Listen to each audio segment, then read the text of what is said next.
Hi అండి. నమస్తే. Welcome to Saraswati foodies and vlogs. నేను సరస్వతి తోట.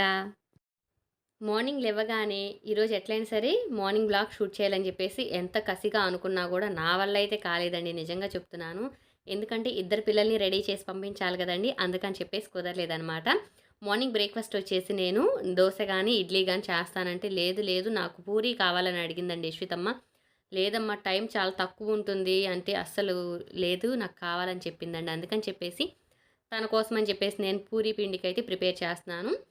ఒక కప్పు గోధుమ పిండి తీసుకొని, రుచికి సరిపడా ఉప్పు వేసుకొని, ఒక స్పూను సుజీ రవ్వ వేసుకున్నానండి. తర్వాత ఒక స్పూన్ అయితే నెయ్యి వేసుకున్నాననమాట. పిల్లలు గదా! కొంచెం హెల్తీగా ఉంటదని చెప్పేసి. అలాగే తగినంత వాటర్ వేసుకొని, పిండినైతే కొంచెం హార్డ్‌గానే కలుపుకోవాలనమాట. అంటే చపాతీ పిండిలా సాఫ్ట్‌గా కాకుండా కొంచెం గట్టిగా కలుపుకోవాలండి. పిండయితే ఫైనల్‌గా రెడీ అయిపోయిందనమాట. పూరీలొత్తేది అలాగే పూరి డీప్ ఫ్రై అయితే నేను చూయించలేదండి. ఎందుకంటే నాకసలంత టైం ఉండదండి. మార్నింగ్ ఇద్దరు పిల్లలకి బ్రష్‌లు చేయించటానికి, స్నానం చేయించడం, టిఫిన్ ప్రిపేర్ చేయటం, పూరి అంటే కొంచెం ప్రాసెస్ ఎక్కువుంటది గదండీ! పూరి కర్రీ కూడా చేయాలనమాట పిల్లల కోసం. అందుకని చెప్పేసి నేనింకా నార్మల్‌గా డీప్ ఫ్రై చేసుకోవటమే గదండీ! అందుకని చెప్పేసి నేనేం చూయించలేదు.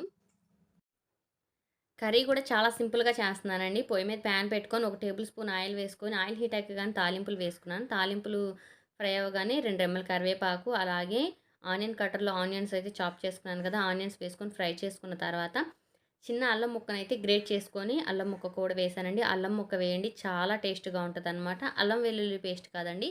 అల్లం దంచుకొని గానీ, ఇలాగా అల్లం గ్రేట్ చేసుకొని గానీ వేసుకోవాలనమాట. ఇప్పుడైతే ఆనియన్స్ ఫ్రై అవ్వటానికి అలాగే రుచికి సరిపడా చిటికెడంత ఉప్పైతే వేశానండి. ఆనియన్స్ కొంచెం మంచిగా ఫ్రై అవ్వాలనమాట. చాలా సింపుల్ ప్రాసెస్‌లో చూపిస్తున్నానండి.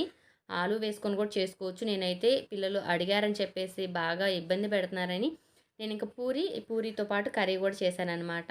ఇప్పుడైతే ఒక టేబుల్ స్పూన్ శనగపిండి ఒక కప్‌లో తీసుకున్నాను. అలాగే మజ్జిగండి కొంచెం నైట్ మజ్జిగైతే వేసుకోండి. టేస్ట్ చాలా బావుంటదనమాట. మజ్జిగతో ఈ శనగపిండిని కలుపుకోండి. శనగపిండి లంప్స్ అనేవి ఏమీ లేకుండా కలిపి పక్కన పెట్టుకోవాలండి. ఆనియన్స్ ఫ్రై అవ్వగానే ఒక టీ గ్లాస్ వాటర్ వేసుకొని కొంచెం అలాగా బాయిల్ చేస్తున్నాననమాట ఆనియన్స్. అలాగే మన స్పైసీకి తగ్గట్టు కారం వేసుకోవాలండి. పిల్లల కోసం కాబట్టి నేను చిటికెడు కారం వేశాననమాట. కారం వేసుకున్న తర్వాత ముందుగా కలిపి పెట్టుకున్న శనగపిండినైతే వేశాను. దీనిలో కొంచెం మనం ఒక టీ గ్లాస్ వాటర్ వేసుకోవాలండి. చూడండి శనగపిండి వేయగానే గ్రేవీ అనేది థిక్‌గా అయిపోయిందనమాట. కొంచెం అంత టీ గ్లాస్ వాటర్ వేసుకొని గ్రేవీ థిక్ అయ్యేదాకా ఉడికించుకుంటే ఎంతో టేస్టీగా ఉండే సింపుల్ అండ్ టేస్టీ పూరీ కూర అయితే రెడీ అయిపోయిద్దండి. ఇలా కూడా చేసి పెట్టొచ్చనమాట. ఇంకా మార్నింగ్ అయితే ఆలు ఉడికించుకొని, వాటిని పీల్ తీసుకొని, ముక్కలుగా కట్ చేసుకొని, పూరీలు ఒత్తుకొని, డీప్ ఫ్రై చేసుకొని అస్సలు కుదరదండి. వీడియో మొత్తం షూట్ చేయడానికైతే చాలా సింపుల్‌గా అయితే పూరీ కర్రీ ఇలా ప్రిపేర్ చేశానండి పిల్లల కోరిక తీర్చడం కోసం. పూరీలైతే రెడీ అయినియి. పిల్లలకైతే నేనింక పూరీలు తినిపించాలనమాట. పిల్లలకైతే ఇంక పూరీలు తినిపించేసి నేను స్కూలుకి పంపించాననమాట. ఇప్పుడైతే స్వీట్ పొటాటో ఎలా ఆవిరి మీద ఉడికించుకోవాలనేది చూద్దామండి. నేను ఈ స్వీట్ పొటాటో తీసుకొని 15 డేస్ పైనే అవుతుందండి నిజంగా అసలు చాలా రోజులవుతుంది. తీసుకొని నేను అలాగా ఫ్రిడ్జ్‌లో పెట్టేసానండి. అంటే అక్క వాళ్ళ పాప ఫంక్షన్ అటు ఇటు తిరుగుతున్నాం గదా! ఆ హడావిడిలో నేనింక వీటినైతే పట్టించుకోలేదనమాట. పిల్లలకు గూడా కొంచెం అప్పుడు హెల్త్ ప్రాబ్లమ్ ఉంది గదండీ! అందుకని చెప్పేసి నేను తీసుకోకముందు బావున్నారు. తీసుకున్న తర్వాత పిల్లలకి కొంచెం జలుబు, దగ్గు, జ్వరాలు రావడం అట్లాగా కొంచెం హెల్త్ డిస్టర్బ్ అయ్యారనమాట. అందుకని చెప్పేసి నేను వాటిని పక్కన పెట్టేశాను. శుభ్రంగా వాష్ చేసుకొని ముచ్చికలు 2 వైపులా కట్ చేసేసి 2 భాగాలుగైతే కట్ చేశానండి స్వీట్ పొటాటో. ఇవైతే నాకు చాలా అంటే చాలా ఇష్టమండి. నిజంగా చెప్తున్నాను. మేము చిన్నపిల్లలప్పుడు మా అమ్మ వాళ్ళు ఒడ్లు పోసి తీసుకునేవాళ్ళండి. ఎడ్ల బండి పైన చిలకడ దుంపలోయ్ అంటా వచ్చేవాళ్ళండి. మేము చిన్నప్పుడు "అమ్మ చిలకడ దుంపలొచ్చినియి తీసుకో, అమ్మ చిలకడ దుంపలొచ్చినియి తీసుకో" అనేవాళ్ళండి. వడ్లిస్తే ఇచ్చేవాళ్ళనమాట. మనీకైతే తీసుకునేవాళ్ళు గాదు. ఎందుకనో నాకైతే తెలీదు. అమ్మ వాళ్ళు మాత్రం చక్కగా వీటిని వడ్లిచ్చి తీసుకునేవాళ్ళనమాట. మాకెక్కువగా తెల్ల దుంపలే దొరికేయండి. నేను ఇప్పుడు మార్కెట్‌లో దొరికిన ఎప్పుడు అంటే సీజన్ ప్రకారం వస్తాయి గదండీ! మార్కెట్‌లోకి దుంపలొచ్చినియంటే స్వీట్ పొటాటో మా వారినైతే నేను డెఫినెట్‌గా తీసుకురమ్మని చెప్తాననమాట. ఇవైతే మా ఇంటి పక్కన వాళ్ళు అమ్ముతుంటే తీసుకురమ్మంటే తీసుకొచ్చారండి. ఇంకా శుభ్రంగా వీటిని వాష్ చేసేసి మందపాటి కడాయికి నేను నెయ్యయితే రాశాననమాట. మీరు ఆయిలైనా రాసుకోవచ్చు. పిల్లలకి గానీ, అసలు నెయ్యితో చేసుకుంటే టేస్ట్ బావుంటాయండి. నిజంగా చెప్తున్నాను. ఒక స్పూన్ నెయ్యి రాసుకున్న తర్వాత ఆ దుంపలు పెట్టాను. మధ్యలో అయితే ఒక ఎంప్టీ బౌల్‌లో వాటర్ వేసుకొని పెట్టాననమాట. వాటర్ వేసి పెట్టుకొని లిడ్ అయితే క్లోజ్ చేశాననమాట. అంటే గాలి బయటికి రాకుండా, ఆవిరనేది బయటికి రాకుండా మూత పెట్టేసి దానిపైనయితే నేను వెయిట్ పెట్టాననమాట. చూడండి చక్కగా అయితే కుక్ అయినాయనమాట. కొంచెం ఉప్పు గూడా వేసుకోవాలండి. అప్పుడే టేస్ట్ బావుంటాయి. లేదంటే చప్పగా ఉంటాయన్నమాట. చాలా సాఫ్ట్‌గా కుక్ అయినియి. ఎంతో టేస్టీగా ఉండి స్వీట్ పొటాటో అయితే కుక్ చేసుకున్నాం కదండీ! వీటిని వాటర్‌లో గూడా ఉడికిస్తారండి. వాటర్‌లో ఉడికిస్తే చప్పబడిపోతాయన్నమాట. నిప్పులు కుంపట్లో కాల్చుకుంటే స్వీట్ అనేది మరింత పెరిగిద్దనమాట. పిల్లలు స్కూలుకి వెళ్ళిన తర్వాత మా వారైతే ఫంక్షన్‌కి వెళ్లారండి. ఇంక నేను లంచ్ అంటూ ఏం ప్రిపేర్ చేయలేదనమాట. స్వీట్ పొటాటో ఉడికించాను గదండీ! స్వీట్ పొటాటో తినేసి నేనింక సైలెంట్‌గా ఉన్నాననమాట. నైట్ డిన్నర్‌లోకైతే మా వారు ఫంక్షన్‌కి వెళ్లారు గదా! పిల్లలు నేనే గదా! అని చెప్పేసి పులావ్ అయితే ప్రిపేర్ చేస్తున్నానండి. చాలా సింపుల్‌గా, చాలా టేస్ట్‌గా ఉంటదనమాట ఈ పులావు. అందరూ రెగ్యులర్‌గా చేసేదేనండి. కానీ కొన్ని మిస్టేక్స్ అనేవి ఉంటాయన్నమాట. బిర్యానీ దాకా పొయ్యి మీద పెట్టిన తర్వాత నెయ్యి, అలాగే ఆయిల్ వేసుకున్నానండి. వేసుకున్న తర్వాత తక్కువ మసాలా దినుసులే వేశానండి. బిర్యానీ లీఫు, స్టార్ అనాస, అలాగే దాల్చిన చెక్క, లవంగం, యాలుక వేశాను. వేసిన తర్వాత ఆనియన్సు, పచ్చిమిర్చి, టమోటో, కొత్తిమీర వేశానండి. వీటన్నిటిని బాగా ఫ్రై చేసుకోవాలండి మనం ఫస్టు. బిర్యానీ దినుసులు గానీ, ఆనియన్స్ గానీ, టమోటో గానీ, పచ్చిమిర్చి గానీ, కొత్తిమీర గానీ మొత్తం గూడా కొంచెం అడుగు పట్టేంత వరకు ఫ్రై మంచి కలర్ చేంజ్ అయిన దాకా ఫ్రై చేసుకోవాలండి. దీనిలోనేనండి ఎవరైనా సరే మిస్టేక్ చేసేది వేసేస్తారు దినుసులు, తర్వాత టమోటో, ఆనియన్స్, పచ్చిమిర్చి ఇవన్నీ వేస్తారు. కొత్తిమీర, పుదీనా కూడా వేస్తారు గానీ, కొంచెం అలా ఫ్రై అవ్వగానే ఇంకా ఎసురు వేసేస్తారు.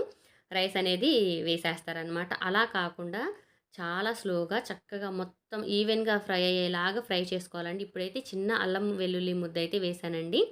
ఒక స్పూన్ అల్లం వెల్లుల్లి పేస్ట్ అయితే వేశాననమాట. వేసుకొని మంచిగా కలర్ చేంజ్ అయ్యి, మొత్తం ఆనియన్స్ కానీ, పచ్చిమిర్చి గానీ, బిర్యానీ దినుసులు గానీ చక్కగా ఫ్రై అవ్వాలనమాట. ఇప్పుడైతే పుదీనా ఆకులు కూడా వేసుకుందాము.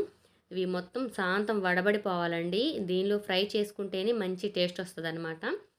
ఈ చిన్న టిప్ అనేది నేను మొన్న అక్క వాళ్ళ పాపకి నేను అక్క వాళ్ళ ఇంట్లో భోజనాలు చేశాను గదండీ! ఆ రోజు నౌషాదు పులావ్ చేసిందనమాట. తను చేసేటప్పుడు నేనేమి ఎక్కువ దినుసులు తీసుకోనక్క.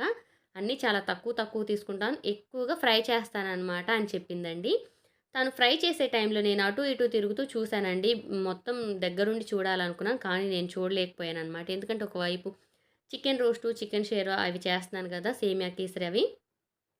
చూడలేకపోయాననమాట. అందుకని చెప్పేసి తను ఫ్రై చేసే టైంలో అయితే తను ఎంత మంచి కలరొచ్చేదాకా ఫ్రై చేసిందో సేమ్ ఇట్లాగా గరిటెని కడాయికేసి లాగుతూ మంచిగా మొత్తం ఫ్రై చేసిందనమాట. కలర్ చేంజ్ అయ్యేంత వరకు ఫ్రై చేసింది. అడుగు పట్టేంత వరకు. అలాగే నేను ఫ్రై చేశానండి. అలాగే రుచికి సరిపడా ఉప్పు వేశానండి.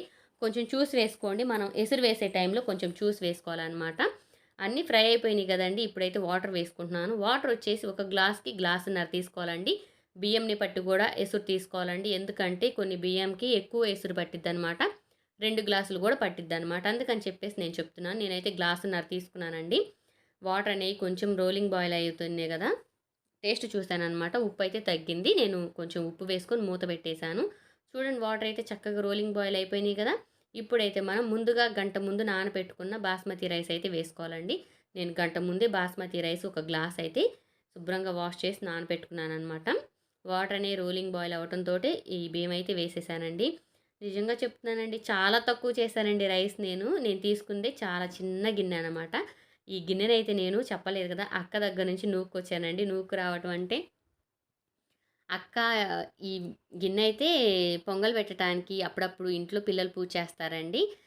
పొంగల్ పెట్టటానికని చెప్పేసి ఉంటదని తీసుకున్నాను అమ్మాయి అంది. తెల్ల గిన్నెల్లో పొంగల్ పెట్టరక్క అని చెప్పేసి ఇత్తడి గిన్నెలోనే పెడతారు. కావాలంటే నువ్వు చిన్న ఇత్తడి గిన్నె కొనుక్కో. ఇది నాకు కావాలి. అంటే అమ్మాయి అంటే, లేదక్క యూట్యూబ్ ఛానల్ చేసేది నేనా? నువ్వా? వీడియోస్‌లో నాకు మంచిగా కనిపించాలి. ఈ గిన్నె క్యూట్‌గా బావుందని చెప్పేసి తన దగ్గర దొంగ మాటలు చెప్పి నేనైతే తీసుకొచ్చేసానండి. రైస్ అయితే ఆల్మోస్ట్ 80% కుక్ అయిందనమాట. ఈ స్టేజ్‌లో నేను ఒక స్పూన్ నెయ్యి వేసుకొని కలుపుకొని మూత అయితే పెట్టేశానండి. కొంచెం సేపట్లోనే చక్కగా ఎంతో టేస్టీగా ఉండి పులావ్ అయితే రెడీ అయిపోయిద్ది.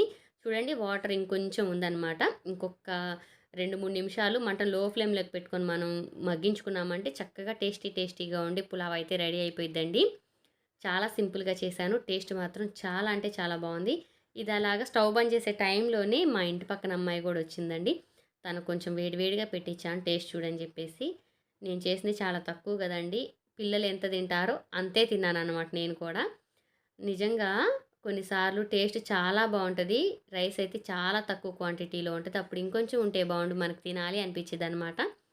పిల్లలు తిన్నంత నేను కూడా తిని సైలెంట్‌గా ఉంటున్నాను. చాలా తక్కువ చేశాను. టేస్ట్ మాత్రం చాలా బాగుంది. ఇంకా నెక్స్ట్ డే మార్నింగ్ సండే రోజైతే మేమంతా ఫంక్షన్ పెళ్ళి ఉంటే మా అమ్మ వాళ్ళ మేనత్త మనవడి పెళ్ళికి వెళ్ళామండి. యశిత వాళ్ళైతే క్యూట్‌గా వాళ్ళ డ్రెస్‌లు. ఎలా స్టిచ్చింగ్ చేశాననేది వీడియో చూపించకపోయినా కూడా మంగళగిరి చూపిస్తానండి. ఎక్కడికి వెళ్తున్నారు? మంగళకి కాదు, మంగళగిరి. మంగళి కాదు, మంగళగిరి. సరే, పెళ్ళికి వెళ్తున్నావా? నీ డ్రెస్ ఎట్లుందో అడుగు. అబ్బో, ఫ్యాషనా? పడతావా? ఈరోజు చిన్న మాట, మనం చేసే పనిలో ఎదటి వాళ్ళకి మంచి జరగకపోయినా పర్లేదు కానీ ఎదటి వాళ్ళు మాత్రం మన వల్ల అస్సలు బాధపడకూడదండి. అలా వాళ్ళు బాధపడ్డారంటే దాని ఎఫెక్ట్ మనం ఎప్పటికైనా అనుభవించి తీరాల్సిందే. Please subscribe.